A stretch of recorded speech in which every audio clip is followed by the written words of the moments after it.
ঈশ্বরের প্রতিদিনের বাক্য। যদি অন্তিম সময়ে পরিত্রাতার আগমন হতো এবং তখনও তাঁকে যিশু নামে ডাকা হতো, যদি তিনি পুনরায় জিহুদিয়ায় জন্মগ্রহণ করতেন এবং সেখানে কার্যনির্বাহ করতেন, তাহলে তা এটাই প্রমাণ করত যে আমি কেবলমাত্র ইসরায়েলীদেরই সৃষ্টি করেছি এবং তাদেরই মুক্তি দিয়েছি, এবং অ-ইহুদিদের সঙ্গে আমার কোনো সম্পর্ক নেই।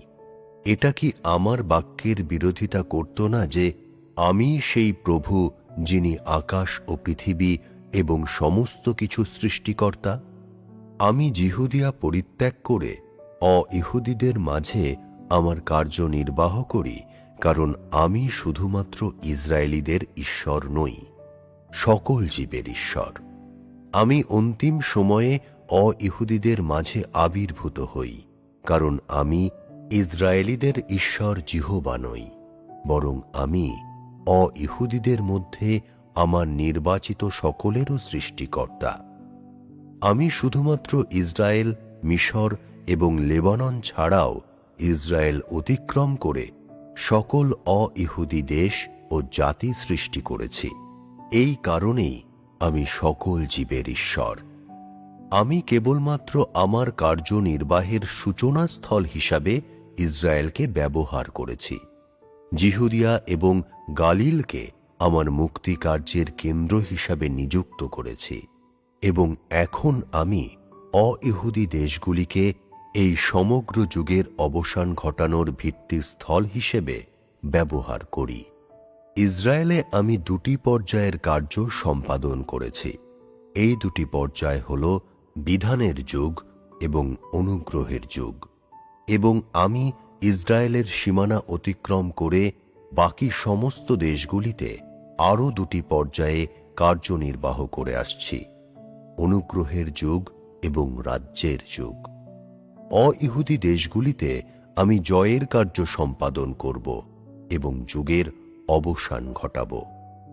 আমি যে অন্তিম সময়ে এক নতুন যুগের সূচনা করেছি এবং নতুন কার্য শুরু করেছি, এটা না জেনে মানুষ যদি আমাকে সবসময় যীশুখ্রিস্ট বলেই সম্বোধন করে এবং তারা যদি অধীরভাবে পরিত্রাতা যিশুর আগমনের প্রতীক্ষা করতে থাকে, তাহলে আমি এই সব মানুষকে আমার প্রতি অবিশ্বাসী বলে সম্বোধন করব। তারা আমাকে জানে না এবং আমার উপর তাদের বিশ্বাস মিথ্যা।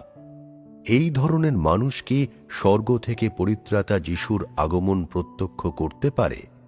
তারা আমার নয়, বরং ইসরায়েলীদের রাজার আগমনের প্রতীক্ষা করে।